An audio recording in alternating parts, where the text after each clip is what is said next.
अपने हाथों की लकीरों पर कभी भरोसा मत करना। अपने हाथों की लकीरों पर कभी भरोसा मत करना, क्योंकि तकदीर उनकी भी होती है जिनके हाथ नहीं होते हैं। नमस्कार दोस्तों, स्वागत है आपका अपने YouTube चैनल आज़ाद BS क्लासेज पर। और सर्वप्रथम आज हम अपने उन प्यारे छात्र और छात्राओं को हार्दिक शुभकामनाएं देते हैं जिन्होंने 2023 में 10वीं और 12वीं की परीक्षा उत्तीर्ण की और सफल हुए, मेहनत की और मेहनत का उन्हें फल भी प्राप्त हुआ। और इसी में जो छात्र हैं जिनमें से उन्होंने बहुत ही अच्छे मार्क्स प्राप्त किए, और अच्छे मार्क्स के साथ साथ में इनकी वो कड़ी मेहनत, उनका संकल्प और पराक्रम। कहते हैं ना कि रात में जागने वाला हर कोई व्यक्ति आशिक नहीं होता है, वो आप जैसा पढ़ने वाला छात्र भी हो सकता है। तो बहुत अच्छी बात है, इनके जीवन की हम मंगल कामना करते हैं। भविष्य में इन अपने लक्ष्य को प्राप्त करें और अपनी मान मर्यादा और अपनी शिक्षा का प्रसार और आगे देश की उन्नति के समग्र में इसका उपयोग करें। तो आज आते हैं अपने उसी वीडियो पे इंट्रागेटिव सेंटेंस। इंट्रागेटिव सेंटेंस जो है, इसके पहले हमने आपको असर्टिव सेंटेंस बताए थे। आज हम डायरेक्ट और इनडायरेक्ट का इंट्रागेटिव सेंटेंस बताएंगे।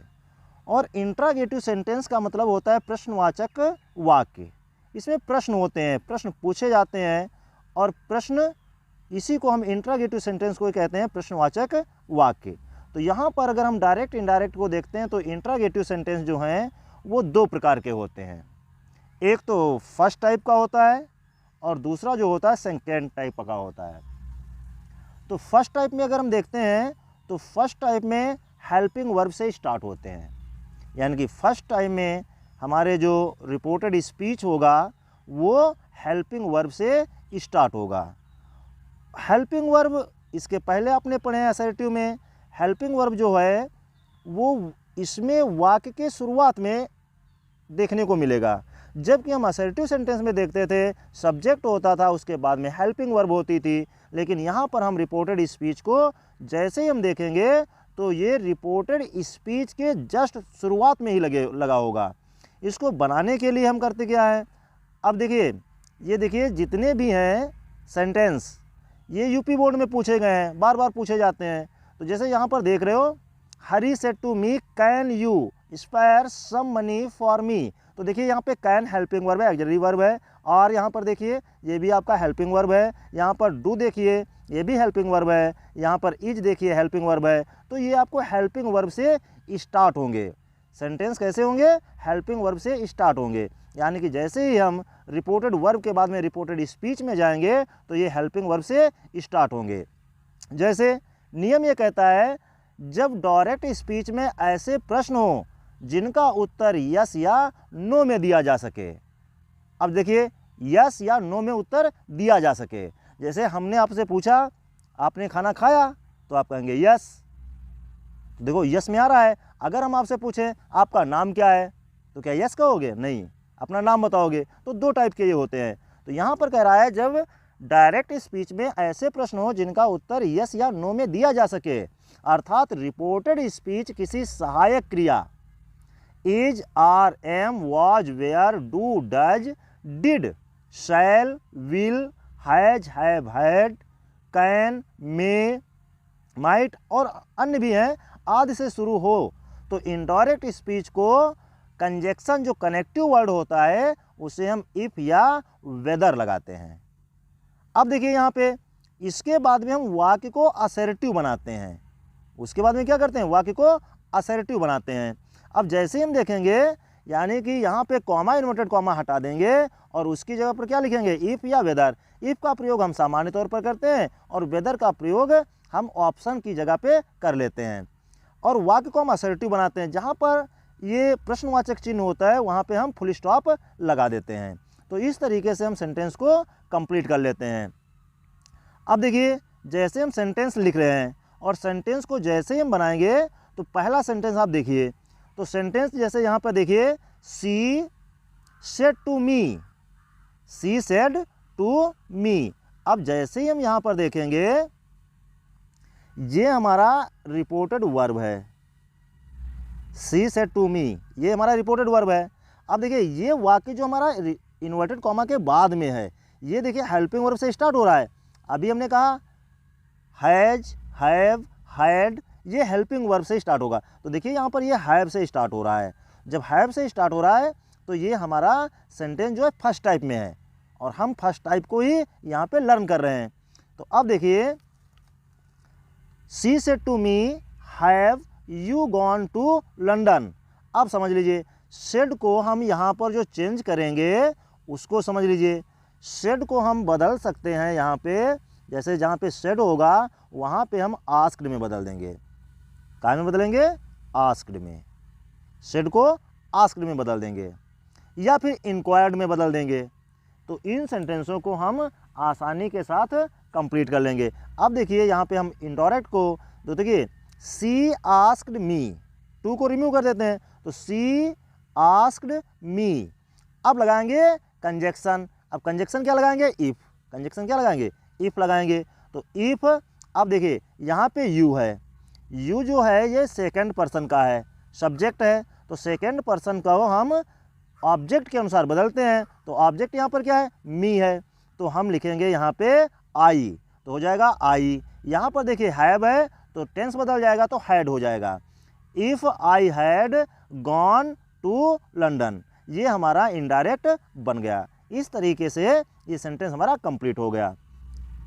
अगला देखिए, John said to me will you buy a camera.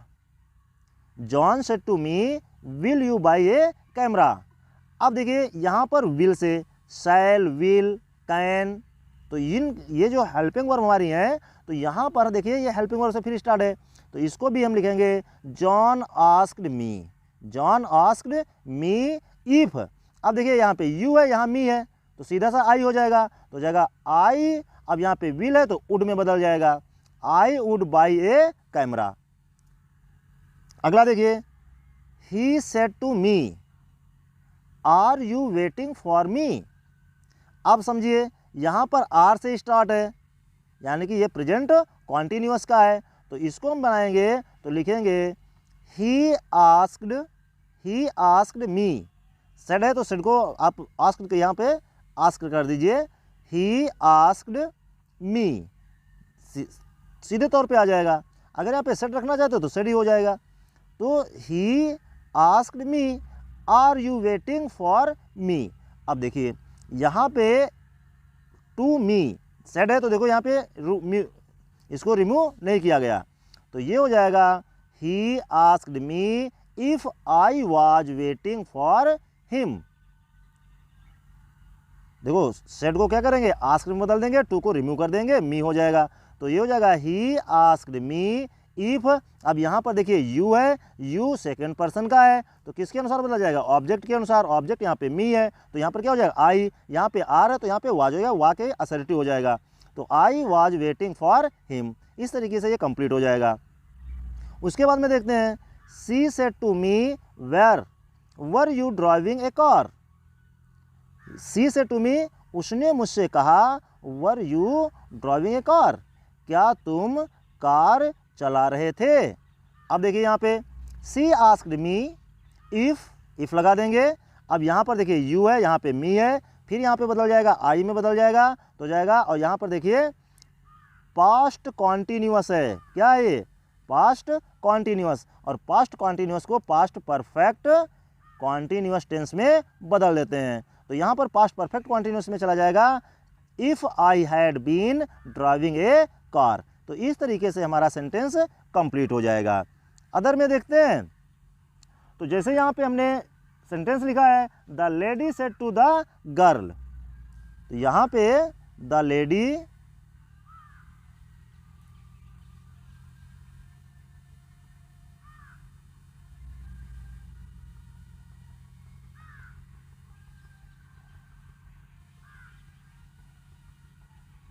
The lady said to girl, comma inverted comma, यहाँ से स्टार्ट करते हैं। Do you live in this house, do you live, do you live in this house, in this house. प्रश्नवाचक चिन्ह लगा देंगे, inverted comma बंद कर देंगे। अब इसको हम इनडायरेक्ट बनाएंगे। तो देखिए the lady said to girl, यहां पे लिखेंगे the lady asked, the lady asked girl, girl if, inverted comma हटाएंगे, इफ लगाएंगे। अब देखिए यहाँ पे डू है, यानी कि प्रेजेंट इंडिफिनिट है, प्रेजेंट इंडिफिनिट है, तो इसको हम पास्ट इंडिफिनिट में ले जाएंगे। और जहाँ पे पास्ट इंडिफिनिट ले जाएंगे तो वाक्य कैसा बन जाएगा, असर्टिव बन जाएंगे। तो यहाँ पर यू है और यहाँ पर देखिए गर्ल है, तो ऑब्जेक्ट के अनुसार बदला जाएगा। तो यहाँ हो जाएगा see, she lived that house, that house. ये आपका सेंटेंस कंप्लीट हो गया। इसको समझ भी लीजिए। जैसे the lady said to girl, एक महिला ने लड़की से कहा, do you live in this village, क्या तुम इस घर में रहती हो, do you live in this house, क्या तुम इस घर में रहती हो। तो अब समझिए यहाँ पे जो यू है, तो यू किसके अनुसार बदलेगा, ऑब्जेक्ट के अनुसार। ऑब्जेक्ट यहाँ पर क्या है, गर्ल है, तो गर्ल है यानी कि लड़की है, तो लड़की के लिए क्या आएगा, सी आएगा। अगर लड़का होता तो क्या आता, ही आता। तो इस तरीके से सेंटेंस आसानी के साथ में ये फर्स्ट टाइप के कंप्लीट हो जाएंगे और इनको बहुत ही आसानी के साथ आप कंप्लीट कर सकते हैं। और अगर यहाँ पर देखिए ये सेंटेंस हैं, इसकी चाहे स्क्रीनशॉट ले लीजिए और इसको आराम से अपनी नोटबुक पे नोट करिए। अगर कहीं पर कोई दिक्कत आए तो आप पूछ भी सकते हो। अब ये सेंटेंस जो है, अब देखिए जैसे हमने यहीं से सेंटेंस लिया है, the lady said to the girl, do you live in this house. तो अभी इसको हमने बनाया, तो इस तरीके से आप इसे कंप्लीट कर लेंगे। तो वीडियो को क्लोज करते हैं। जय हिंद। वीडियो कैसी लगी अपनी प्रतिक्रिया जरूर देना और अपना सहयोग भी ऐसे ही बनाते रहना। जय हिंद।